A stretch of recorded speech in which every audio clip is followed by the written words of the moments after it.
to kick it off, I would love to also, for me, but also for Andy, to get the feeling for the room in terms of the profiles, to see maybe which way we can take this conversation.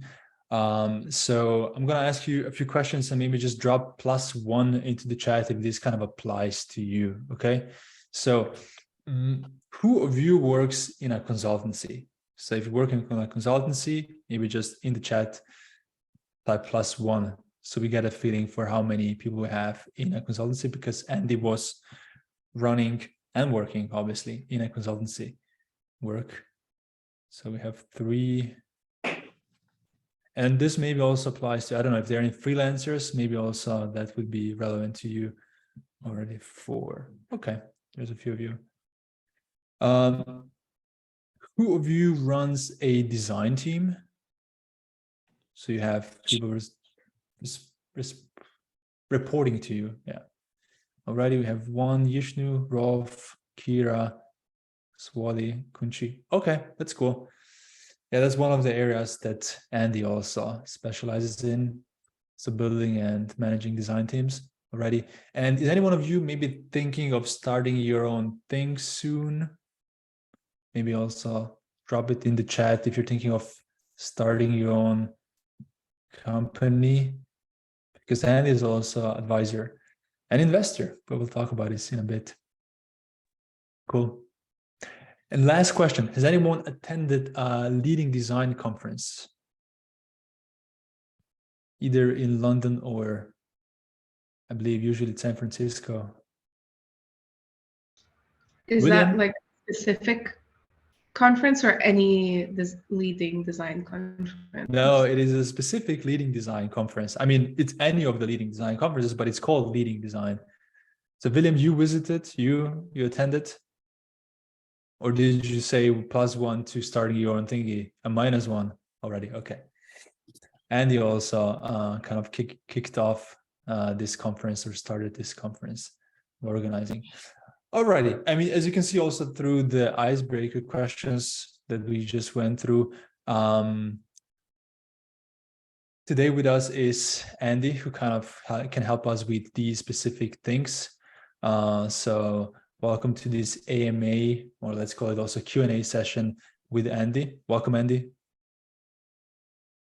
Hi, everyone. Really nice to be here. Thank you so much for introducing me. I'm really looking forward to getting to know you all. So just to kind of recap, and let's see if I forgot something, Andy. So you are founder of Clearleft, right? Mm-hmm. You also, I don't know, would we call it founder of Leading Design Conference, or? Well, for me, yeah, I founded, I actually have founded maybe 3 or 4 conferences, 5 conferences, I think, in my career. I think I've curated over 50 conferences in my career so far. Okay, so we can also talk about this. Yeah, absolutely. If anyone is thinking of starting a conference or curating one. So yeah, as you've seen through the questions, Andy's investor, coach, speaker, and so on. So these are all the topics that we can go into. So we also kind of drop these topics in the Slack, so we can talk about hiring and growing and leading design teams. We can talk about being a design leader in your company. So how do you sell design internally? We can talk about starting an agency. We can talk about starting a company, and so on. But the first topic I would like to maybe start with is tied to this consultancy world. And I think Jan, you have a really interesting question on this topic, and I would like to maybe to kick it off with your question. Hello, Andy, and everybody in the call. Yeah, exactly. So I work like it's an agency. We're about 80 people. Let's say 50% of the employees are developers, 20 are designers, and our QA, and the rest is like, management and P staff. So my question would be a little bit about that. Like, what we're facing is that it's not so hard or to get, let's say, different dev projects, but how can the design team stand out in a company like this? How should we represent ourselves to get more, let's say, also bigger projects? Because we're like 12 UX, UI designers, and I think we're quite a strong team with different, some people focusing on research, someone testing, someone accessibility, the others really on UI design. Also, we're thinking more about also going in the consultancy direction. How would you see the design team to like stand out and represent themselves a bit more, so we could get be more visible to the potential clients, potential, you know, bigger projects? Yeah, let's start with this. And also just to say, like, for now we have just this one web page where all of our projects are like kind of represented together. We're also like telling about our services, what we're offering. So we're already thinking about really saying, okay, we have design, research, testing, accessibility, we have expert reviews, so on. But yeah, what would maybe your recommendation be? What direction, what decision should we take? In which direction should we go? Yeah. Sure thing. Well, thank you for the question, Jan. First of all, I think it's worth saying that the agency business, while is a really, really fun business, I think a lot of designers, a lot of engineers, at least sort of 10 or 15 years ago, kind of hankered to starting an agency. It's a tough industry, whether you call it agency, consultancy, whatever. It's a really tough industry. As you're learning, as you go throughout this course around margins and profitability, when you look at the agency model, typically what you find is 50 or 60% of their costs are people costs. 20 or 30% of the remaining costs are materials and offices and all that kind of stuff. So the margin on agency work is maybe 20%. 20% is quite a high margin. But if you've only got 20 staff or 40 staff or 50 staff or whatever it is, like most agencies only hit that kind of 20, 30 person size. And if you're doing sort of, 5 million a year kind of turnover, you're making $1 million a year profit.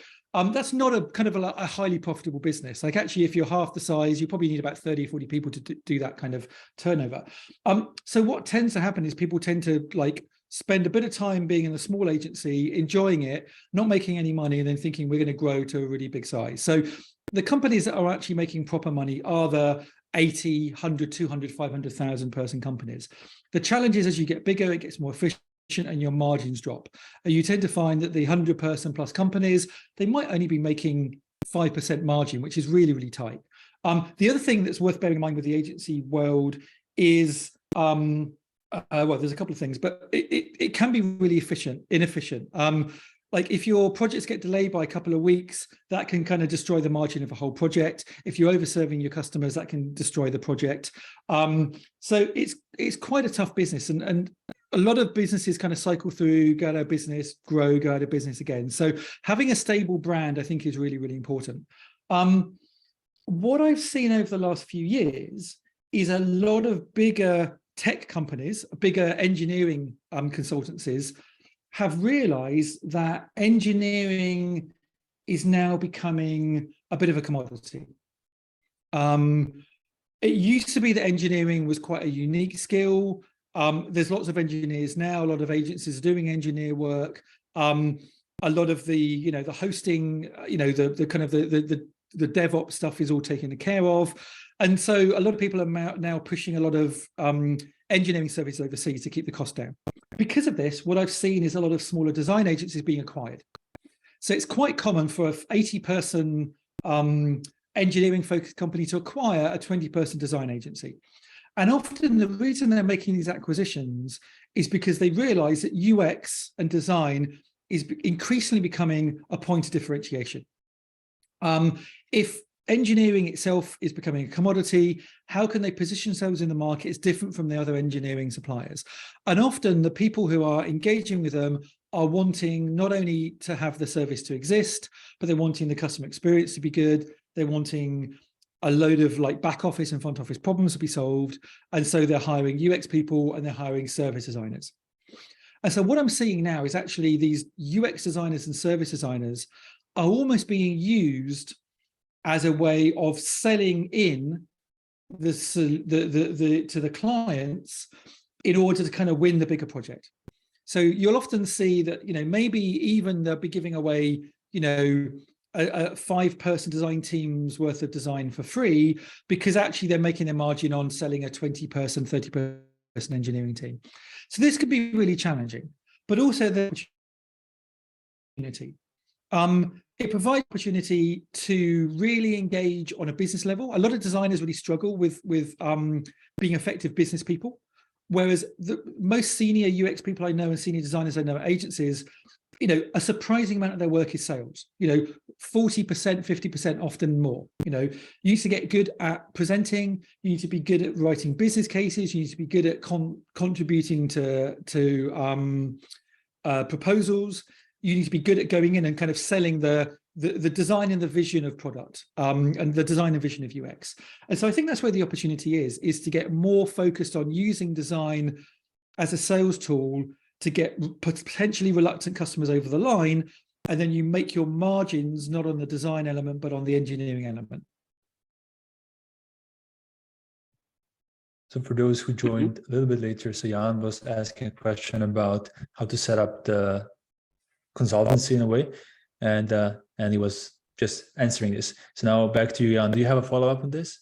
Well, just before Jan has a follow-up, I'll just give an example. And the classic example is IBM. IBM 10 years ago were an engineering company. They were tech engineering, implementation, and then previous to that, they sold boxes. About 10 years ago, the whole kind of design thinking thing was exploding. You know, IDEO were selling books around design thinking and courses. You had the Stanford D School, which was a school that was teaching MBAs how to do design thinking, and a lot of demand. You know, a lot of pages will be reading about in HBR, Harvard Business Review, and kind of similar magazines. And so they realized that like the one way that they could sort of reinvent themselves was to pretty much do what I've suggested. They didn't buy an agency, but they built an internal design competency. And over the last sort of 5, 6, 7, 8 years, IBM have gone from a company that had no designers to a company that had hundreds of designers. And they've got studios all around the world.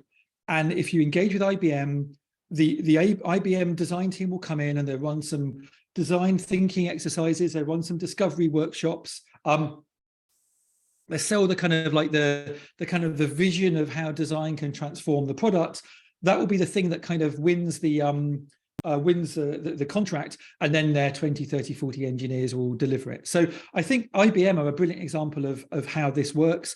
And like I say, if you go and look at any design agency worth their salt that's been built in the last couple of years, one of my friends runs an agency called Six Partners. Six Partners were a big competitor to Clearleft.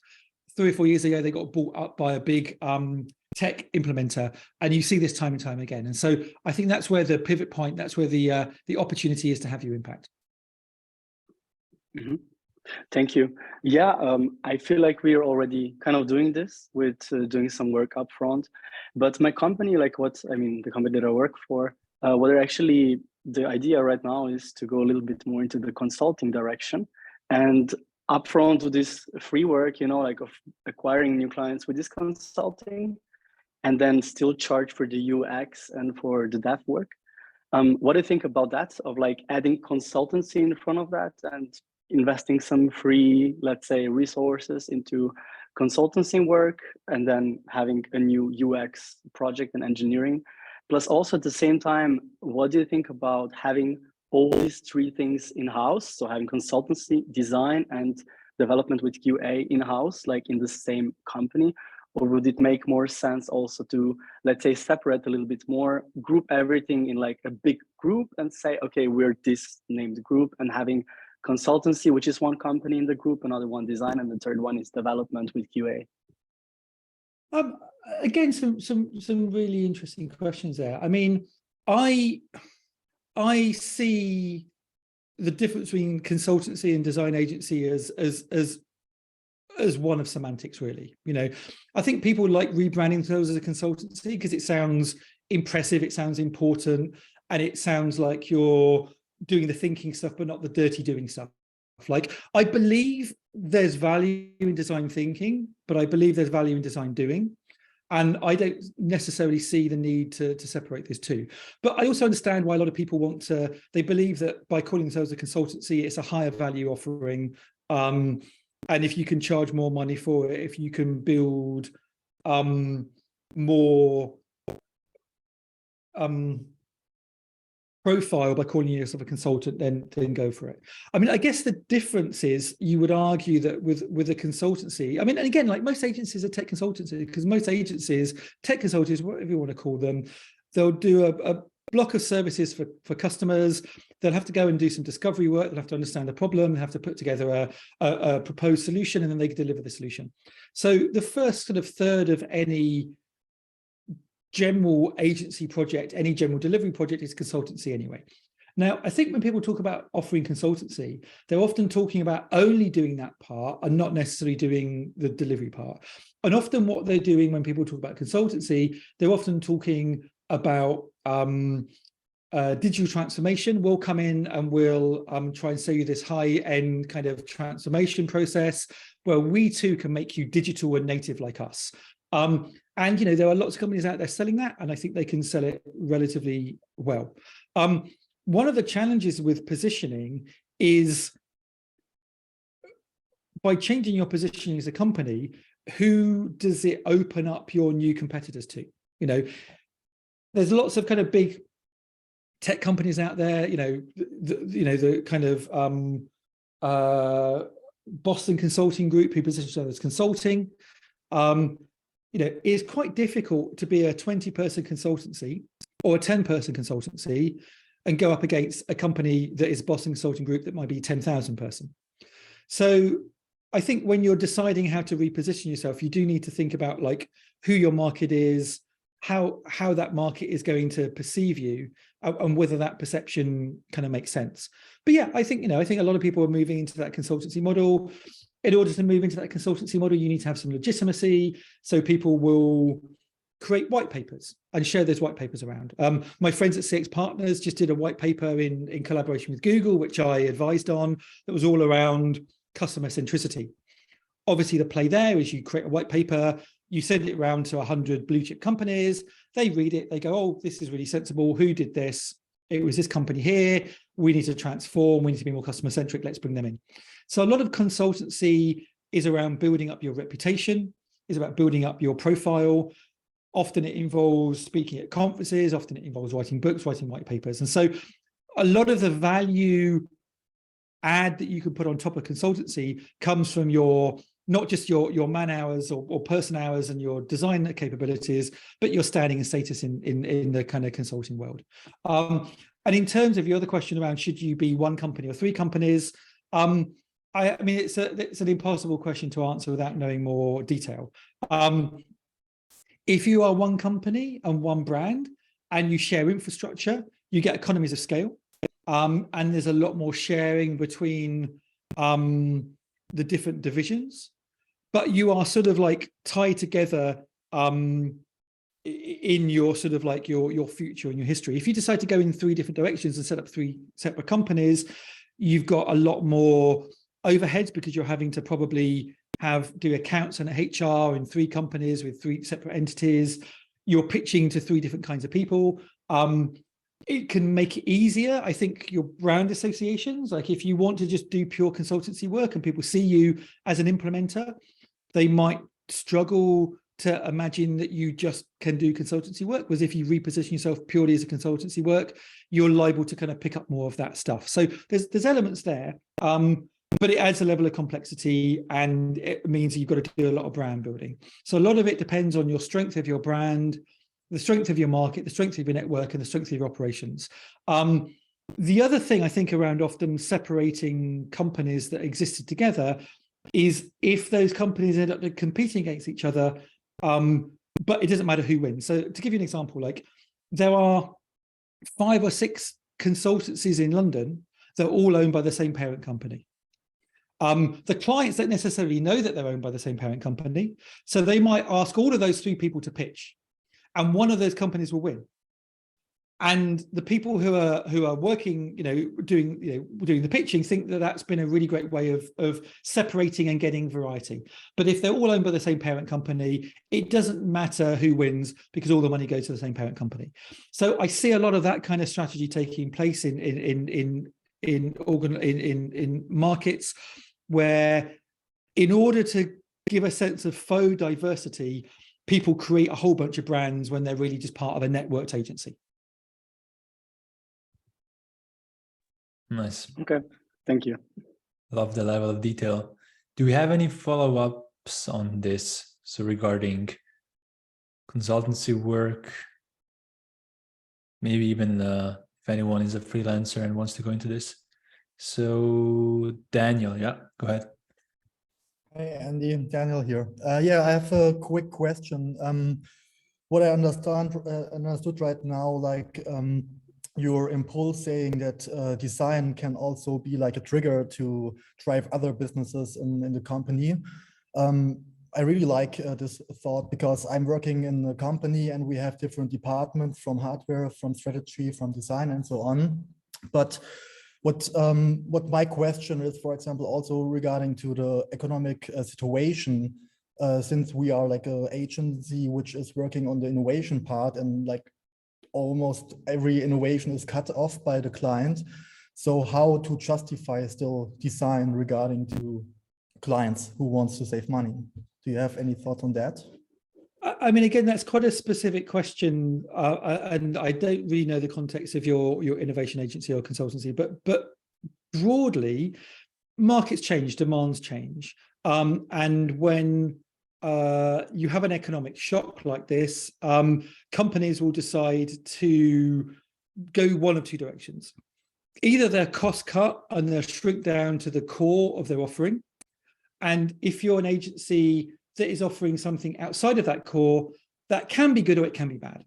It can be bad because if the company shuts down all of its external spending and internal spending, then you just can't, you don't have any work for the next 2 or 3 years. I mean, look at restaurants that over the pandemic, you know, people were not, you know, restaurants were shut down, people were not going out, and so they had to pivot.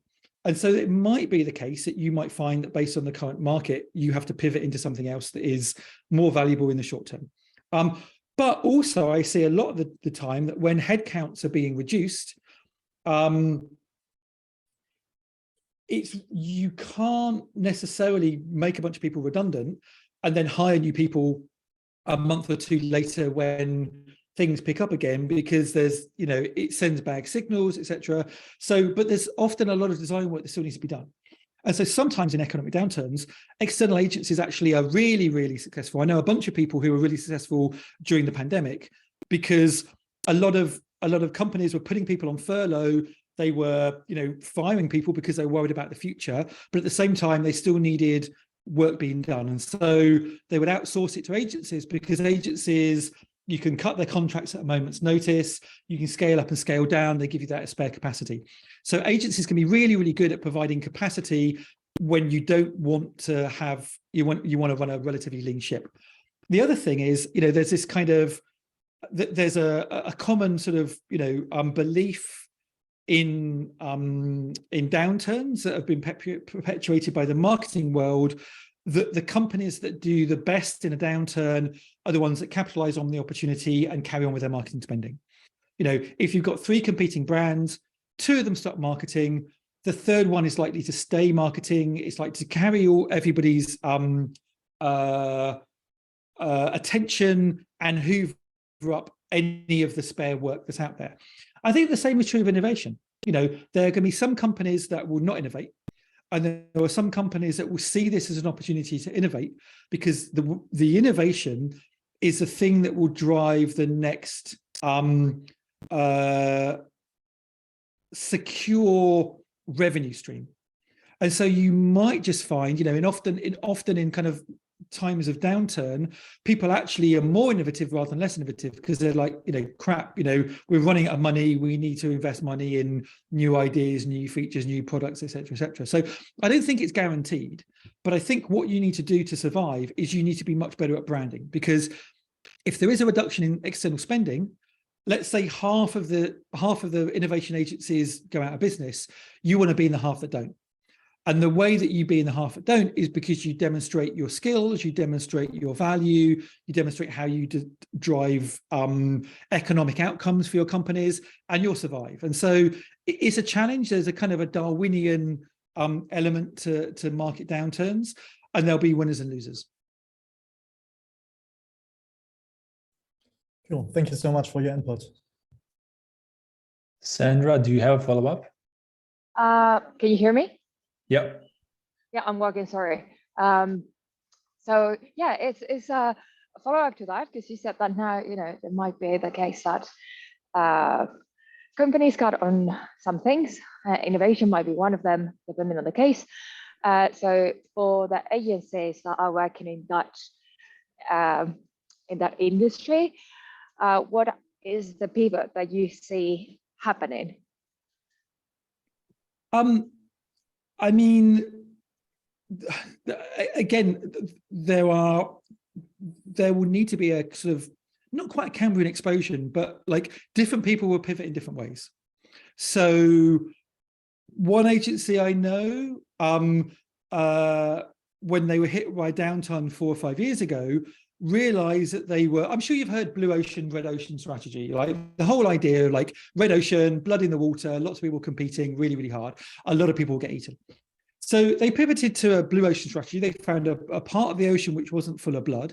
And that was positioning themselves as a behavioral science agency, where they would go and they say, like, we're not just making stuff up on the design front. We have a whole bunch of behavioral scientists. We have this rigorous behavioral science program, and we can create interfaces. We can create campaigns that are validated in psychology and are shown scientifically to be proven to be more successful. And that's worked really well for them. A lot of people read books on behavioral economics. People read a lot about nudge theory. And so they were able to find a market that wasn't highly contested, that they could position themselves as the leading organization in that space. And so that's what you have to do. You have to either outcompete the competitors by being the one or two companies left in a really highly contested red ocean, or you need to find other ways of pivoting. A lot of companies, again, a classic example would be, I don't know if you come across the video, probably going to get the details wrong, but so I won't go into that. I won't give you that example, but in the last downturn in the pandemic, a lot of agencies, particularly innovation agencies or business design agencies, realized that customers weren't coming to them to create innovative products and new businesses, so they started building their own. So that's another option. Like, if you've got 6 months worth of funding and your consultancy work is drying up, but you think you're like an amazing innovative company, then maybe you should start building out products. And actually, maybe if you're such an innovative company, you should have been building out products previously to that. Or maybe if you've got a whole bunch of designers and engineers sitting around, maybe you become a venture studio, whereby rather than selling your time for money, you sell your time for equity. And maybe you go out and you build products for 5 or 6, 7 companies, and one of them is hugely successful, and then you make your money that way. So there's a whole bunch of different ranges that people can do that. They won't always work. Some people will be successful, some people won't. But I don't think there's any magic bullet or kind of recipe that you go, oh, like in a downturn, as an agency, you need just to pivot to X, Y, Z and everything will be fine. Yeah, sounds, I mean, what I had in mind, like what I see is that during this kind of economical situations, it might be that if, as you said, if you're doing this behavioral economics, that you can optimize, I don't know, the funnels, etc., things like that, optimizing might be a good way to go, more than that innovation side that might be cut out. Yeah, I mean, yeah, to your point, like I'm a huge fan of the growth design community.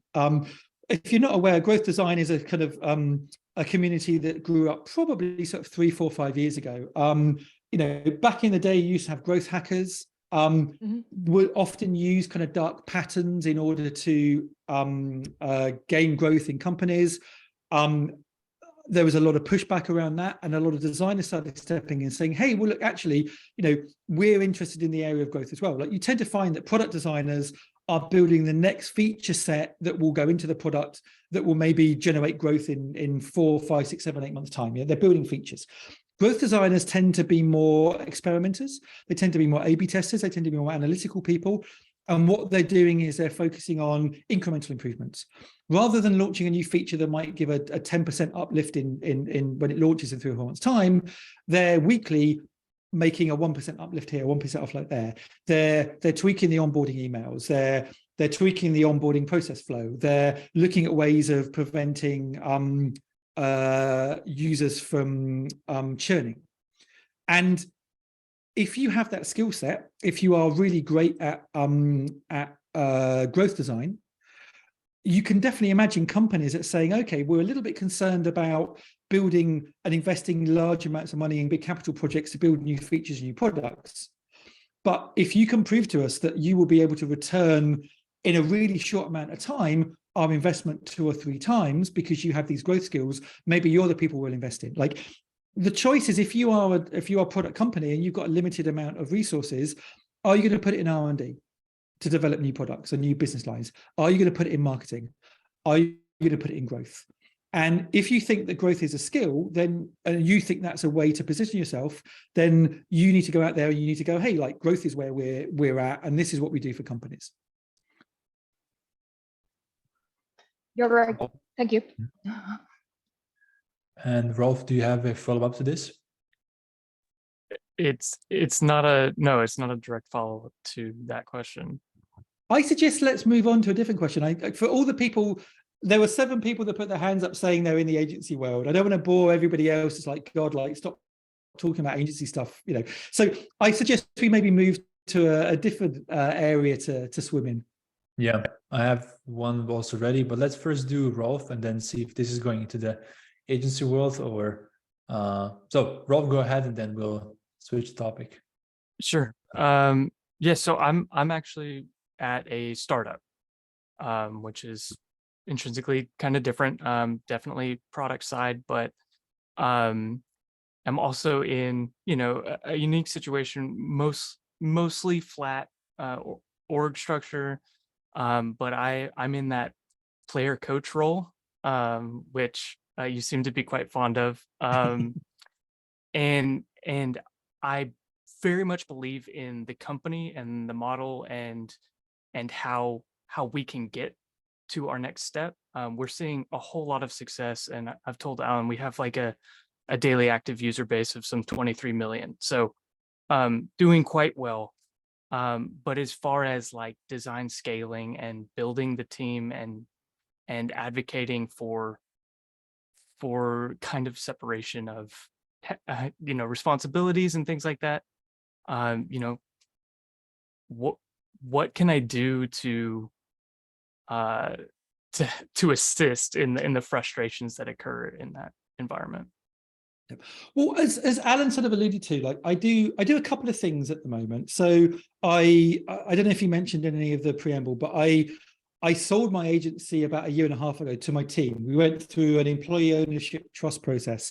So now the team is owned effectively by all of the staff members. And I've moved into a slightly different world. And so what I do now is I do 2 things. I coach design leaders.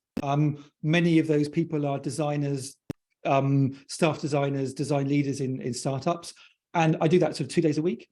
And then 2 days a week, I work at a venture capital fund, SeedCamp, and we invest in early stage startups. And I coach founders. And a lot of what I do is I try and, with my coaching designers hat on, I'm trying to encourage designers to better connect the value that design can deliver to the business and the founders of those startups. And as a VC, I try and encourage founders to understand the role that design can play in the success of their business. And so what you've described really is a bit of a sweet spot with where I am at the moment. That doesn't mean I have any kind of pithy one-line answers. I think often what happens in all of these sessions, people say, hey, Andy, like, you know, I'm looking for the one magic signal or the little hand thing or the deck that I can give, that if I just do this one thing, because I know there's one thing out there, and if I say this magic incantation, everything will be better. And the reality is that doesn't exist.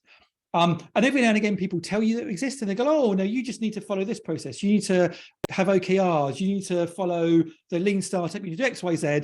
Everyone goes, oh, wow, if I just follow this thing, everything will be fine. And then 6 months later, a year later, you're like, actually, no, that didn't work, because there's no one size fits all solution. However, I think, and obviously your question is nuanced, and what I'm trying to do here is I'm trying to take specific questions and broaden them out to hopefully make them vaguely interesting to more people. But I think the first thing is, the earlier you can get in as a designer into a startup, the more control and influence you have.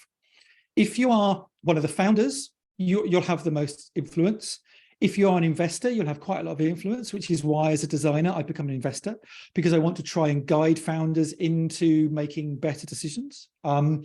If you are the founding designer, maybe you're hire number 3 or 4, you're likely to get in there before a product manager's been hired. You're likely to get in there before a marketing person's been hired. And in that situation, you're much more likely to take over some of the roles of a marketer or a product manager or a researcher or whatever, because there's nobody else to do it. And you'll go, hey, like, I know research, I can talk to customers, I can do discovery. Also, I understand how to decide what product, features we deliver. And what ends up happening is you end up making yourself indispensable. If you join later than that, if you join and you've already got a product manager, you've already got a customer success person, if you've already got all of these structural things in place, it becomes harder, because people see you as a delivery person. They're like, okay, you don't need to talk to the customers because we've got a salesperson, we've got a customer success person, we've got a product manager to do that. You also don't need to decide what we're going to build because we've already got this huge backlog that the product manager and the founders delivered. Your job is to then go out and deliver that. That is a really tricky place to be, because often you're in a place where your bosses don't understand the full range of what design can deliver. And so you've been sort of boxed in a little bit. The natural tendency is to go, aha, I'm going to do a slide deck. And I'm going to do the once in the year, like the January kickoff meeting. I've been given 10 minutes and I'm going to create the world's best slide deck. And this slide deck is it's going to be full of Jared Spool quotes, and it's going to be full of like wisdom from Alan, and it's going to have some like figures around like, how much better design-led companies do on the stock market. And I'm going to nail it. And I'm going to say this to my founder, and they're going to go, wow, Rolf, like you're a genius. I never knew this. And they're going to carry you out of the meeting room on your shoulders, and they're going to give you high fives, and like your whole world is going to change. And that's a lovely story. But it is just a story, and that almost never happens. Generally, what you need to do is you need to slowly build, first of all, you need to slowly build trust in your executive team. And this is not just for small startups or big startups, it's for large companies as well. People do not buy slide decks, they buy people. And so you need to create relationships with your CEO, friendly relationships where they trust what you say. Not just like I see you once a year or once a quarter at the company all hands. You need to kind of be seen as somebody that adds value, that has an important, useful perspective. And that requires you to use your political skills. It requires you to charge up the trust battery between you and your superiors. You need to create a really great relationship with your product lead. You need to create a really good relationship with your CTO. Not quite the question you asked, but one of the ways to deliver more value as a design team is to have more resources to deliver it. If you have 10 engineers and 1 designer, typically you're putting out fires. You never have the opportunity to demonstrate real value. You never have the opportunity to really feedback on the roadmap. You never have really the opportunity to come up with alternate designs. You don't have the opportunity to do good research. You're just basically firefighting. Whereas if you can make the case that you want 2, 3, 4, 5 designers, if you can make the case that actually 1 designer for every 5 or 6 engineers is a good thing, and that's generally research has shown that is sort of the sweet spot. If you're a company where 1 in 20 designers, you're not a design-led company, you're just firefighting. If you're 1 in 4, 1 in 5, 1 in 6, that's a really good ratio. Often the best way to convince an organization that you can do this is through your CTO. Your CTO has been tasked with delivering a bunch of outcomes. Often the CTO is on the board because they're a CTO. Often they own the biggest amount of budget. It's amazing. Like your CTO will go to the board and say, I need you to give me headcount for 4 new engineers, or we're not going to hit our targets by the end of the quarter. And your boss will go, yeah, of course. We need to hit the targets. This is really important. We'll give you the money. The designer will go and say, hey, look, well, Gerald Spoo did this thing with a button at Amazon and it made them 5 billion, 50 billion pounds. And they go, yeah, what the fuck, get out of here. We're very, very good at kind of preaching from the pulpit rather than actually explaining the outcomes. The other thing we're really good at is constantly saying yes, because we're lovely, helpful, empathetic people. When somebody comes to you and say, hey, can you just do this thing? You'll go, yeah, sure, I can do that. Can you do this other thing? Sure, I can do that. And what happens is if you get into the habit of constantly being able to do stuff, people will constantly keep giving you more stuff to do, and you'll do a really, really poor job. You go to engineers and the CTO will say, or the CEO will say, can you deliver that thing? And the product manager will say, can you deliver that thing? And the engineer person will go, well, actually, no, we can't. You need to give us 2 more headcount. Okay, yeah, here's the 2 headcount. Or they go, well, look, we'll cut this feature and we'll do it next year or next month or whatever. Like, engineers are really, really good at saying no, and people listen to them. Designers are really, really bad at saying no. And so we just constantly get into this stage where everyone thinks there's no limit. Get tight with your CTO. Demonstrate how your lack of resourcing is a blocker to them. If you're not specifying the designs really well, if you're not having time to do meetings, if you're not doing good Q&A, if you're not following all this stuff up, and they're having to do a lot of rework, they're having to do a lot of mess, they want to do that. They want to be efficient. So if you can say, actually, look, whoever the CTO is, I know you got a headcount for 3 more people this quarter. Can you suggest to the bosses that one of them is a designer? Because actually, I think if you get a designer, we'll be able to increase speed, increase velocity much better than that extra front-end engineer or whatever that you wanted. So that's often one of the most successful approaches, is make the engineering leads realize that you are a blocker, and the way to unblock you isn't by hiring more engineers, is to hire more designers. Now, this is also risky, because what they might do is like, okay, well, you can't do it. We're going to use an off-the-shelf UI kit, and actually our engineers can deliver that UI kit. We don't really need designers at all. So you've got to do a really, really good job of explaining why that isn't the case. But yeah, ultimately, it's just about using your influence and your power to explain and to demonstrate how design is either slowing things down or how design can be used to speed things up. The classic example, which I'm sure Alan and you have talked about, is generally the problem is that most people see design as a cost center. And cost centers are things to be minimized. If you've got a thing and it's costing you a lot, like if you've got like a whole bunch of janitors, like, why do we need 5 janitors to clean our toilets? Can we get away with having 4 janitors? And the head of janitorial services comes to you with this incredibly powerful PowerPoint deck that says, actually, satisfaction shows that if you have 6 janitors, the company does so much better. They'll be like, no, that's useless, because it's a cost center. You need to demonstrate the design is a profit center. So how can you prove to your bosses that for every $1 that is spent on design, you give them 5 back or 10 back? That is the skill. Now, if you don't have the resources to do the analytics, then you're stuck. But as soon as you get the resources, if you can say, hey, look, that thing that we launched last week, make friends with the analytics person, make friends with the product person, get the feedback, turn those user numbers into dollar numbers. Like everyone kind of bangs on about UX metrics. What are the right UX metrics to use? The right UX metrics to use are like, how much, how did you turn $1 into 5? Like, going and saying, oh yeah, well, we increased this rate or that rate by 2% or whatever. Like, that's an arbitrary figure.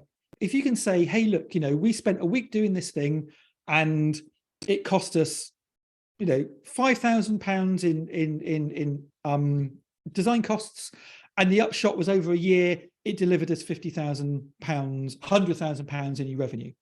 We would like to do more of these things, but in order to do more of these things, we'll need another designer.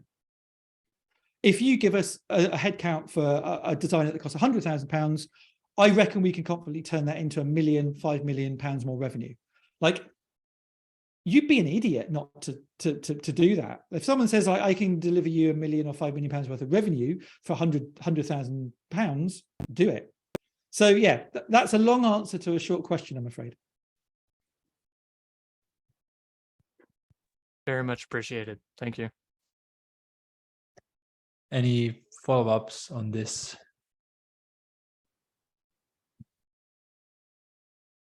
If not, Silke has next question. Go ahead. Yeah, actually, it is a follow-up. Oh, perfect. Yeah, actually, if you think about it. So I'm an in-house head of design. I know you don't know me because I always attend your conferences. That's the nature of your life, I assume. So as a head of design in-house, I'm having continuous conversations about the value of design and business acumen. Now, imagine, Andy, they would invite you, let's say, for presenting 30 minutes in front of the d.MBA, which puts all the CEOs and future CEOs in one room. You get 30 minutes. What would be your messages, or how would you convince them to put design into their future companies, to engage and invest into design? How, I mean, you were just saying, like, you made 30 slides and they carry you out of the on the shoulders. So how would you wow them so they start planning with design in the future? What would be your messages, or how would you do it? Well, the challenge is, if you've only got 30 minutes, you don't know the people, all you can do is the slide deck. All you can do is, come up with a really clever slide deck that has some, hopefully some magical way of convincing people that this new thing is valuable. And so you pepper it with quotes from people that they they respect, publications, Harvard Business Review, you show titles of design thinking, yada yada. You show the classic example of how Apple overperforms of other, and you do it, and it doesn't work because it's not the right medium to sell. Like, if you fundamentally don't believe or don't care in design, like, I can't think of too many instances where there's a thing I either disagree with or I'm just not interested in, and I'll go to the perfect 30-minute presentation. It will suddenly change my mind. Maybe Al Gore's Inconvenient TED Talk Truth, Inconvenient Truth TED Talk. But maybe if you were on the fence about the environment and suddenly you're exposed to all these figures by a really important person, then maybe. I think I would probably be, if I was presenting as a designer, I would also, because the other thing is, like, who's presenting? Me as a designer of a small agency you've never heard of and an investment fund that might be more well known, like, the chance of you believing me is going to be much less than if one of your competitors or Airbnb comes along. But even if Airbnb comes along, even if the founders of Airbnb come in and say, like, the only way we're able, or Stripe, they come in and say the only way we were able to build this amazing, huge business was because of all the design work we did. Even then, your audience will go, yeah, but we're not Airbnb, we're not Stripe, we're not Apple, we're this kind of company, we don't have that ability. So, like, I think you can do it by having these kind of success stories, but really, I think the way you do it isn't through a deck, it's through slow, gradual conversations that are outside the meeting room, where you say smart things, you help them solve their problems, you deliver on those problems. I think that, for me, the best example of how something like this has changed people's minds is something in the UK called GDS, Government Digital Services. 10 years ago, the government portals and the way you kind of interacted with government online was terrible. There were lots of big suppliers, your IBMs of the world, that would quote to do a £10 million project for a little website, and it would cost £20 million, and everyone else in the world would go, like, we could have done that for $500,000 and it would have been amazing. Like, why are you giving all this money to all these terrible people? They're squandering it, they're doing a crappy job, it doesn't work half the time. So the first thing that happened is a woman called Martha Lane Fox, who was very well regarded in the UK, who was the founder of lastminute.com. So she had credibility from the original .com round. And I don't know whether she was a dame at that stage, but she had been kind of sort of brought into the kind of the UK ranks of the highest sort of culture in the UK, like government and kind of like people that kind of, so people listened to her. And she wrote a report about how government could take advantage of the opportunities that digital technology provided. And off the back of that, they start a little project called GDS, which was maybe 10, 15 people for a month or two. And Then that small project demonstrated the value, and then they built up a bigger team, and they demonstrated more value, and they built up a bigger team.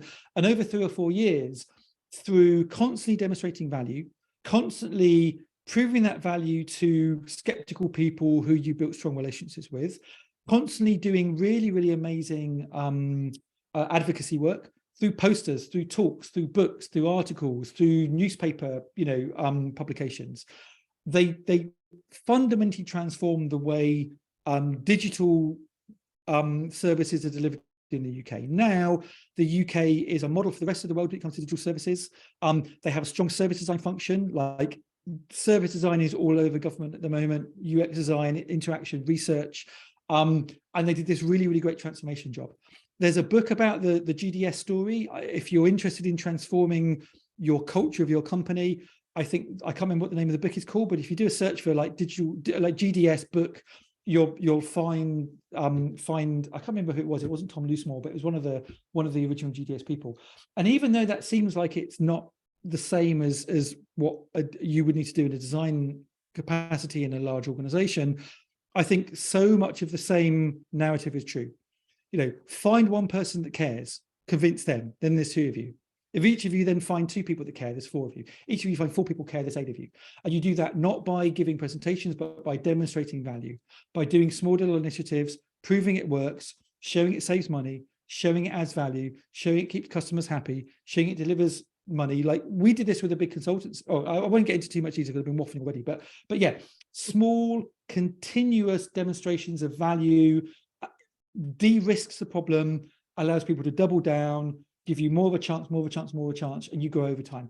I'll finalize just on an example which ties it back to the previous question, which is one of my friends, Stuart Clark Frisbee, who's spoken at Leading Design before, I don't know if you were at the Leading Design when he spoke, was the head of design at Booking.com.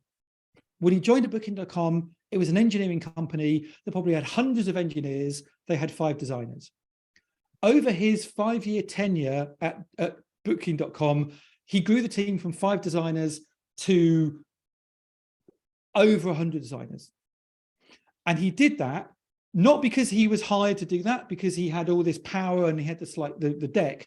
It's because in the first few months of working there, he proved that every dollar that they gave the design team, they turned it into $5. And as a CEO, like, well, great, we'll go out and hire another 5 designers. Great, we're delivering you more value. We'll go out and hire another 10 designers. It got to the point where he had to start telling the CEO, like, stop giving us more money to hire designers, because actually we're hitting diminishing returns now. And another designer isn't going to give the same level of value that it did previously. But that's the way you do it. You demonstrate your value continuously, consistently, in incremental chunks. Just 5 minutes left, so maybe we have time for question with a short answer. Maybe any follow-ups to this? I would have a question that is kind of like connected to this. So you said like when we're representing, let's say, pitching to the new clients, we always like tell them, okay, let's say we do some calculations, some numeric prototype, like what is going to be the outcome and like what they're going to win with it. If we design this, like we add some more UX work and so on. But we have a struggle later on, once we like develop the thing, to really measure that. Like we feel like kind of we're sometimes detached from the client then at that point. How would you maybe recommend us, like what kind of tricks could we use? Should we already like, let's say, recommend this in the contract for them, that when we're gonna like, I don't know, finish it, that we test it and we also get some metrics if it really improved the way that we have intended in the beginning, so we can later on also use this for our KPIs and so on. Yeah, I mean, I think agencies really struggle with this. You know, I think building good relationships with the team you're working with, having a really strong account manager, making friends with the analytics people on the team, and consistently, often it's just consistently asking, you know, have a process that kind of, you know, goes back to people afterwards. And well, first of all, I think the start is you need to encourage them to track this stuff. And then you need to have a process which consistently goes up afterwards and saying, okay, like how, you know, what are the stats? What are the improvements, et cetera, et cetera. this is really, really important, mostly for writing case studies. If you want to get that next client, you want to be able to say, hey, we had this uplift over here and it was by XYZ. So I think it just becomes a sales and a kind of account management responsibility. And if the sales and account management people aren't doing it, it's going to be really hard for the lowly designer to go to somebody in the organization and say, can you send me this stuff? You can try and put it in a contract, but, you know, like, people don't read contracts, people don't listen to contracts. What are you going to do if they don't give it to you? Are you going to sue them because of breach of contract? No, it just ain't going to work. But also I think what you need to realize is, like, agencies often don't have that power. Like, you might have that power if you have long lasting relationships. Like, if you're one and done, if you go into a customer, you deliver them some work, you leave, they're not interested in the outcome, you're not interested in the outcome, no one cares. If you put up a relationship over 2 or 3 years, you're much more likely after the first or second or the third role to be able to go, oh, let's like cycle back and figure out whether this was good or not. And hopefully if the people you're working with are still there, then you can do that. The challenge again with doing client work though is, like, often when we were doing client work, like, we were the only people that were still there anymore. Like, you know, the people that hired us, the head of marketing, the head of digital have left. You know, the product managers have all gone like 6 months later. You know, a whole bunch of new people have come in. They don't know what we're doing. They don't care what we're doing. They're not focused around measuring our impact, because actually, you know, the people who cared have gone. It's already in a CV and somebody else is in. So it's really, really tough. I think this is one of the reasons why a lot of people move out of consultancy, out of agency and in-house, because there's this promise that if you go in-house, you will get more access to this data. You will get more access to this feedback. I think this is sometimes a lie. I think often in-house teams struggle just as much to kind of get that data, because often actually it's really difficult to know what effect has happened. Like, you know, oh, well, we released this new feature, but actually at the same time, we had this engineering speed increase. And at the same time, we did a big marketing push. And how do you make sense of, like, what impact you and your team had? The best way of making the impact is to find small little kind of projects that are kind of insulated from the rest of what's going on in the organization and measure those and extrapolate out. But it's tough. But yeah, make friends with the analytics people, make friends with the product people, make sure that you have, you know, feedback loops, so you're going and testing and learning. I mean, this is the irony. Like, everyone talks a good talk about agile, but nobody ever iterates. People talk a good talk about lean, but nobody ever kind of like learns and changes. Like, we pretend that we're doing all these things, but really we ship and forget, and we ship and forget, and we ship and forget.